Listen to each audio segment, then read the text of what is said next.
औज़ुबिल्लाहिमिनश्शैतानिर्रजीम बिस्मिल्लाहिर्रहमानिर्रहीम रब्बी ज़िदनी इल्मन नाफ़िया रब्बी इश्रह ली सदरी व यस्सिर ली अमरी वहलुल उक़दतम मिन लिसानी यफ़क़हू क़ौली। यकमुतगय्युरी मसावाते हल करना। ये गुज़िश्ता जमातों में हमने सीखे हैं, लेकिन उससे पहले हम ज़र्ब के उसूल और जमा के उसूल का इयादा कर लेंगे, रिवीज़न कर लेंगे इंशाअल्लाह। सबसे पहले ज़र्ब के उसूल पर अगर ध्यान देंगे हम और आप, तो पहला उसूल है जमा ज़र्ब जमा बराबर जमा। अब तबई अदाद हमेशा मस्बत रहते हैं, इसीलिए जमा की अलामत आम तौर पर हम नहीं लगाते।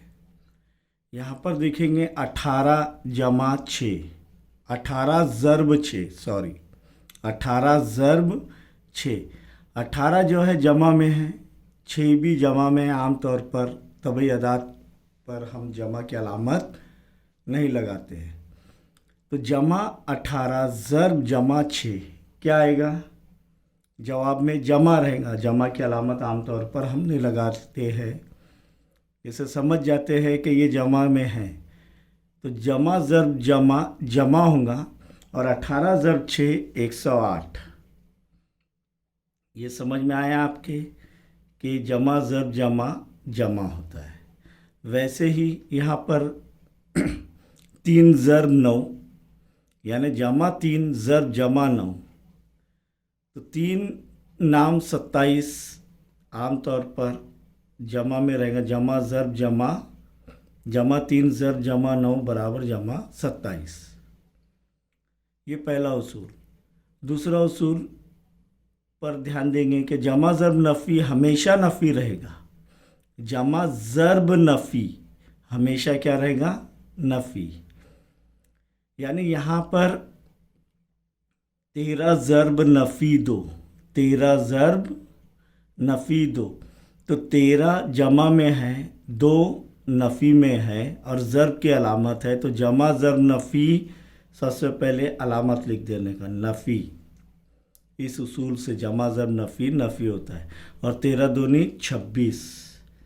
जवाब क्या आ रहा है? जमा 13 ज़र्ब नफ़ी 2 बराबर नफ़ी 26।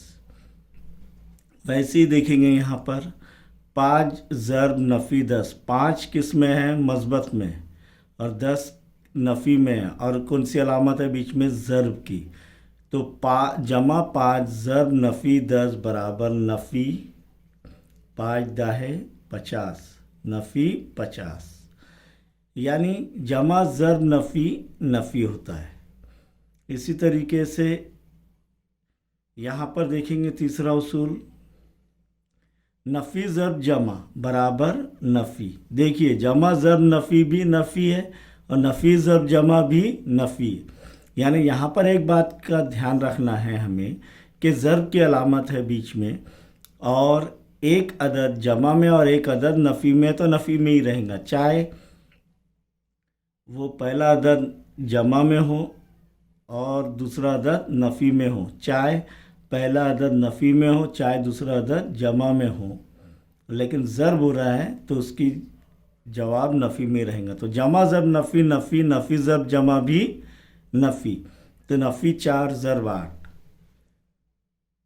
तो नफ़ी ज़र्ब जमा नफ़ी और 4 आठे 32, तो नफ़ी 32। नफ़ी 4 ज़र्ब जमा 8 बराबर नफ़ी 32। नफ़ी 6 ज़र्ब 9 कितना होता है? नफ़ी 54, क्योंकि 6 नाम 54। तो नफ़ी ज़र्ब जमा नफ़ी, नफ़ी 54। अब आखिरी उसूल ज़र्ब का क्या है? नफ़ी ज़र्ब नफ़ी बराबर जमा रहेगा। नफ़ी ज़र्ब नफ़ी बराबर क्या रहेगा? जमा। जैसे कि नफ़ी 3 ज़र्ब नफ़ी 7, तो नफ़ी ज़र्ब नफ़ी क्या रहेगा? जमा। जमा की अलामत आम तौर पर नहीं लगाते। तो 3 साते 21, तो ये क्या आ रहा है जमा 21। तो नफ़ी 3 ज़र नफ़ी 7 क्या आ रहा है जमा 21। नफ़ी 11 ज़र नफ़ी 4, तो नफ़ी ज़र नफ़ी जमा, और 11 चौक 44, और जमा की अलामत आमतौर पर हम नहीं लगाते। समझ में आया ज़र्ब के उसूल। लेकिन जमा के उसूल में यहाँ पर गौर करेंगे हम और आप कि जमा ज़र्ब जमा जमा जमा जमा जमा जमा। अब ज़र्ब के बजाय कौन सी अलामत आ रही है जमा की, जमा जमा जमा बराबर जमा।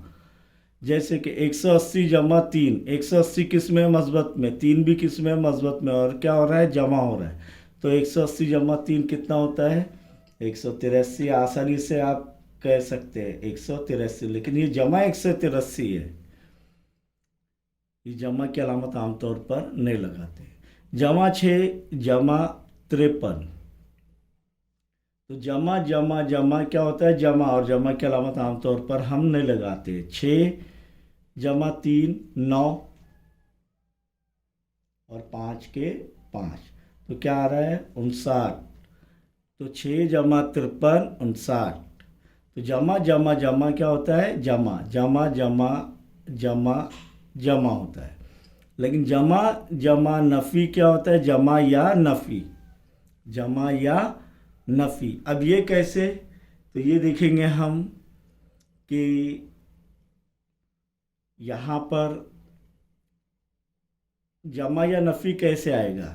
कोई एक अलामत रहेंगी दोनों में से, या तो जमा रहेंगी या तो नफ़ी रहेंगी, लेकिन वो बड़े अदद की अलामत पर मुनसर रहता है।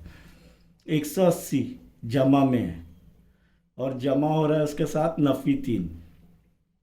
अब आप कहेंगे यहाँ पर जमा की अलामत तो है नहीं, तो यहाँ पर देखेंगे जमा ज़र्ब नफ़ी नफ़ी, जमा ज़र्ब नफ़ी नफ़ी, तो यहाँ पर यह हल हो गया है जमा ज़र्ब नफ़ी नफ़ी। तो 180 में से 3 गए, कितने बचे 177। लेकिन अलामत कौन सी रहेंगी बड़े अदद की अलामत रहेंगी। 180 क्या है जमा है, तो इसलिए जमा की अलामत रहेंगे, और जमा की अलामत आमतौर पर हम नहीं लगाते हैं। दूसरे एग्जाम्पल में देखेंगे कि 6 नफ़ी 53, 6 नफ़ी 53। अब यहाँ पर जमा 6 नफ़ी 53, यानी जमा का अमल हो रहा है यहाँ पर। तो 6 में से नफ़ी 53 गए, तो यहाँ पर बड़े अदद की अलामत क्या है नफ़ी। 53 की अलामत, बड़ा अदद कौन सा है 53, उसकी अलामत क्या है नफ़ी, तो क्या आएगा इधर नफ़ी में रहेगा। और 53 में से 6 गए, कितने बचे 53 में से 6 गए, कितने बचे 47। तो जवाब क्या आ रहा है नफ़ी 47। तो जमा या नफ़ी कैसे समझ में आया, बड़े अदद की अलामत लगाई जाती है। जैसे कि यहाँ पर नफ़ी जमा जमा बराबर जमा या नफ़ी। नफ़ी 13 जमा 3, बड़ा अदद क्या है 13, तो और छोटा अदद क्या है 3, जमा का अमल हो रहा है, तो बड़े अदद की अलामत लगेंगी नफ़ी की। अब नफ़ी 13 जमा 3, तो फिर 13 में से 3 गए, कितने बचे 10, तो नफ़ी 10 बड़े अदद की अलामत। नफ़ी 6 जमा 20, जमा का अमल हो रहा है, तो यहाँ पर देखेंगे नफ़ी 6 जमा 20, बड़ा अदद कौन सा है 20, क्या अलामत है जमा की, इसीलिए जमा की अलामत आएंगे। और आम तौर पर हम जमा की अलामत नहीं लगाते, समझ लेते हैं कि ये जमा में है, मस्बत है। तो 20 में से 6 गए, कितने बचे 14, तो जमा 14। अब ये दोनों उसूल के ऊपर एक बात ध्यान दीजिए जमा के अमल में, कि बड़े अदद की अलामत लगाई जाती है और बड़े अदद में छोटा अदद नफ़ी में रहता है, यानी एक अदद जमा में और एक अदद नफ़ी में, तो बड़े अदद की अलामत लगाई जाती है और बड़े अदद में से छोटा अदद तफरीक किया जाता है। यह आसान तरीके से समझने का है ये दो उसूल को। यहाँ पर वैसा नहीं है, ज़र्ब के उसूल में जमा ज़र्ब नफ़ी नफ़ी है और नफ़ी ज़र्ब जमा नफ़ीज रहता है, लेकिन यहाँ पर जमा जमा नफ़ी या नफ़ी जमा जमा जमा या नफ़ी आता है। तो वो जमा या नफ़ी किस तरीके से होगा कि बड़े अदद की अलामत यहाँ पर लगाई जाती है। चौथा उसूल देखेंगे जमा के अंदर, नफ़ी जमा नफ़ी बराबर नफ़ी। अब हमने ज़र्ब के उसूल में देखे, नफ़ी ज़र्ब नफ़ी जमा होता है, लेकिन नफ़ी जमा नफ़ी हमेशा क्या रहेगा, नफ़ी रहेगा, लेकिन वो अदाद जमा होंगे। तो कैसे, नफ़ी 100 नफ़ी 15, जवाब क्या रहेगा, नफ़ी में, लेकिन वो अदाद क्या होंगे, जमा होंगे। 100 जमा 15 115, तो नफ़ी 115, जवाब क्या आ रहा है, नफ़ी 115। अब नफ़ी 12 नफ़ी 18, तो नफ़ी जमा नफ़ी नफ़ी होता है, और आप कहेंगे कि जमा की अलामत तो है नहीं, तो जमा जब नफ़ी नफ़ी हो जा रहा है, इधर समझ में आ गई बात ये। तो नफ़ी 12 नफ़ी 18, तो 8 जमा 2 10 के सिफर हासिल का आया 1, 1 जमा 1 2 और 1 3, क्या हो रहा है, जवाब नफ़ी 30। क्या आ रहा है, नफ़ी 30। अब ये नफ़ी जमा नफ़ी के अंदर समझने के लिए आपको क्या करना है कि मैं 100 रुपये नुकसान में गया हूँ, यानी नफ़ी में गया, नुकसान में यानी नफ़ी में, फिर मुझे और नुकसान हुआ 15 रुपये का, तो वापस नफ़ी में, टोटल नुकसान कितना हुआ, 115, यानी इनका मजमुआ करेंगे लेकिन वो नफ़ी में रहेगा। समझ में आई बात। नफ़ी 12 नफ़ी 18 बराबर नफ़ी 30। अब यक मुतगय्युरी मसावत, यक मुतगय्युरी मसावत किसे कहते हैं कि जिसके अंदर सिर्फ मुतगय्युर एक हो।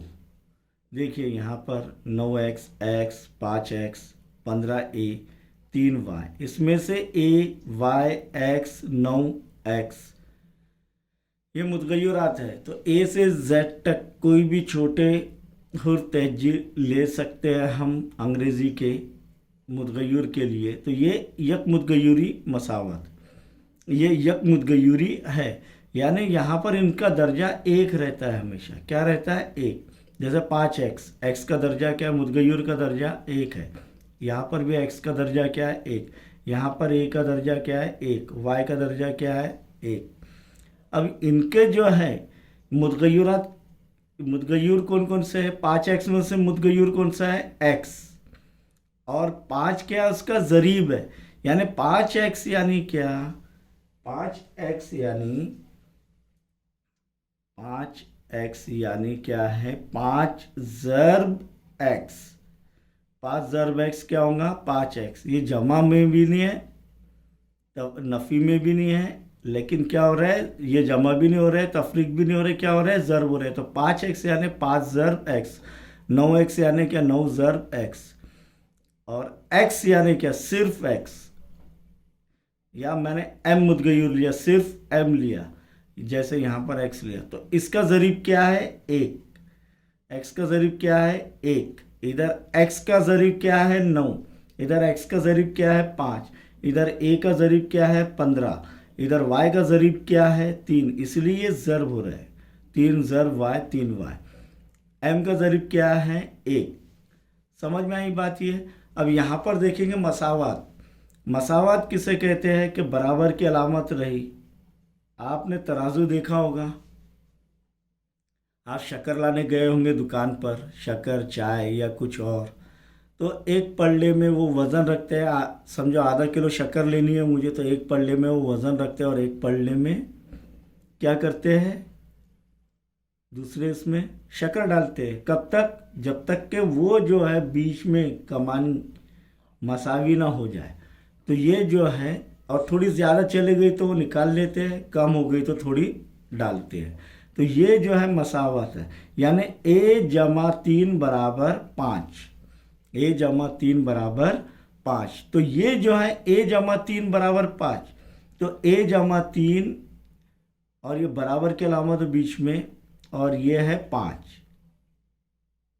अब 5 जो है ये राइट हैंड साइड में है, और a जमा 3 जो है ये लेफ्ट साइड में, किसके, बराबर की अलामत के, यानी ये मसावात बन गई है।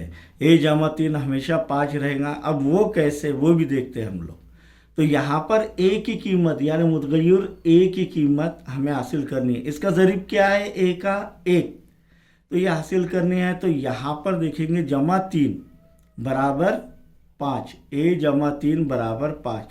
तो यहाँ से लेफ्ट हैंड साइड में से 3 को हटाना है, 3 को हटाना है, सिर्फ ए को रखना है। तो ये मसावत इम्बैलेंस भी ना हो, यानी कम ज़्यादा भी ना हो, मसावत। तो क्या करेंगे हम लोग, 3 का जो है मुतजाद क्या है, नफ़ी 3। तो यहाँ पर ये तरफ है बराबर की अलामत के तरफ, ये एक तरफ और ये एक तरफ, तो इन्हें तरफैन कहते हैं। तो ये जमा 3 हटाना है, तो हम क्या करेंगे, तरफैन में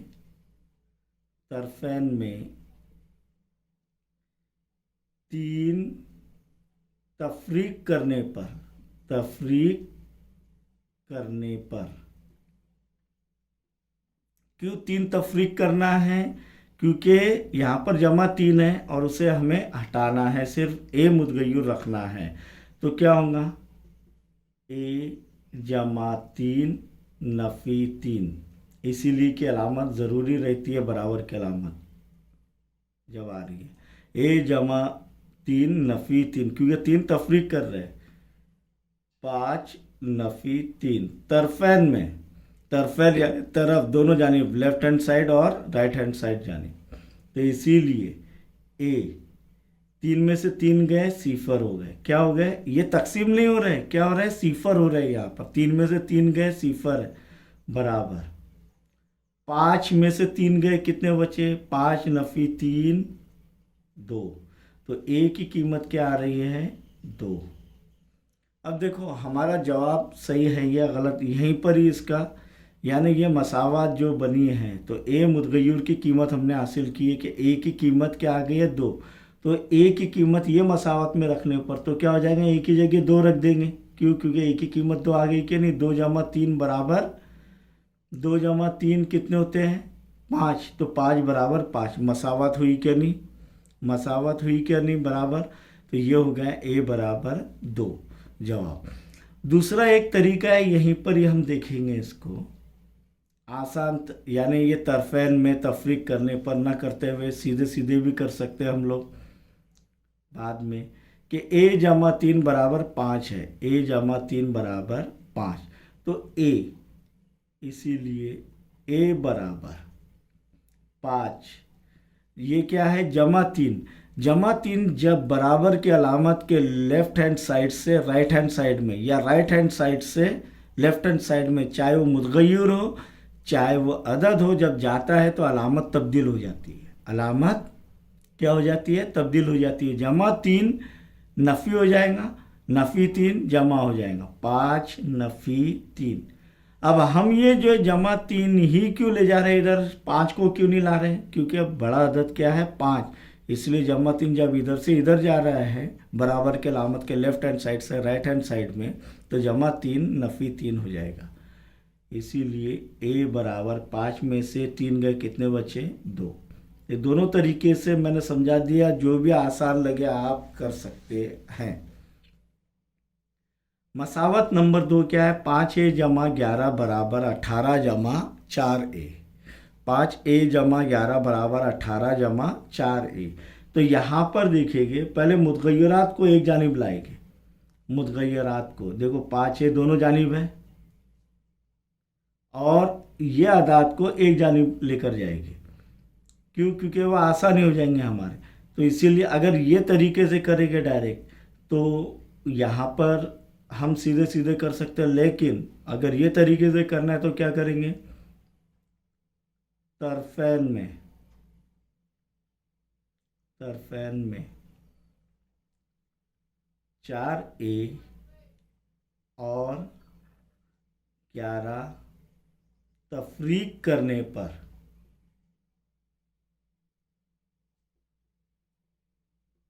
क्यों, क्योंकि 4a जमा है और 5a की तरफ ले जाना है बराबर की अलामत, तो तफरीक करना पड़ेगा, यहाँ से हटाना है और 11 को यहाँ से हटाना है, इसलिए इसे भी तफरीक करना है। और अगर ये 4a नफ़ी में रहता था तो क्या करते थे, 4a जमा और 11 तफरीक, 4a जब नफ़ी में रहता था तब, लेकिन अभी नहीं। तो यहाँ पर क्या हो जाएगा 5a, इसीलिए 5a नफ़ी 4a जमा 11 नफ़ी 11 बराबर 18 जमा 4a नफ़ी 4a। 4a में से 4a गए सिफर, क्योंकि 4a हम तरफेन में तफरीक कर रहे हैं। इधर 11 में से 11 गए सिफर। अब यहाँ पर देखेंगे 5a नफ़ी 4a, 5a में से 4a तफरीक हो रहे हैं, तो क्या हो जाएगा, सिर्फ एक a बचेगा। एक a को हम a से लिखते हैं क्योंकि इसका ज़रीब कुछ नहीं यानी एक है, बराबर इधर क्या बचेगा, सिर्फ इधर नफ़ी 11 भी लिखना ज़रूरी है। क्यों? क्योंकि तफरीक कर रहे हैं ना दोनों जानिब।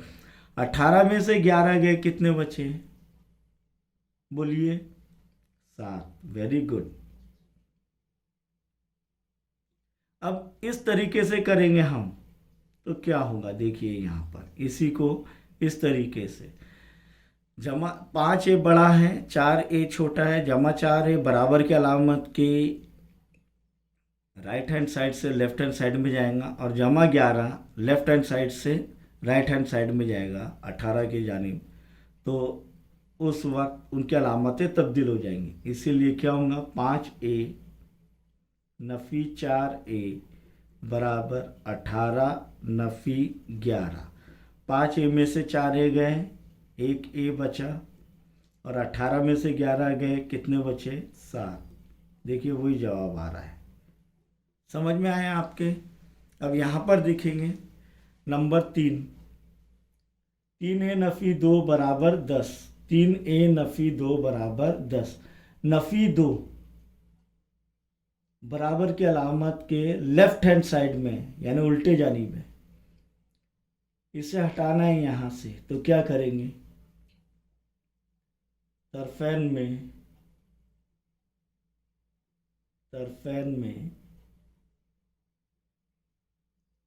2 जमा करने पर, क्यों? क्योंकि नफ़ी 2 का मुतज़ाद क्या है, जमा है, इसीलिए क्या होगा 3a नफ़ी 2 जमा 2 बराबर 10 जमा 2। दोनों तरफेन दोनों जानिब करना है, इसीलिए क्या बचेगा 3a, 2 में से 2 गए सिफर बचे, बराबर 10 जमा 2 12। अभी भी ए मुतगय्युर की कीमत आई क्या, नहीं। तो यहाँ पर अब क्या हो रहा है, ज़र्ब हो रहा है, ए के साथ क्या हो रहा है, 3 ज़र्ब हो रहा है, 3a, ए का ज़रीब क्या है 3, इसीलिए यहाँ पर अब हम क्या करेंगे कि ये 3 हटाना है और ए का ज़रीब 1 लाना है ताकि हमें ए की कीमत हासिल हो। तो 3 को तो हटाना है, तो क्या करेंगे, अब 3 तकसीम करेंगे, क्यों? क्योंकि ज़र्ब हो रहा है ए के साथ 3। तो तरफेन को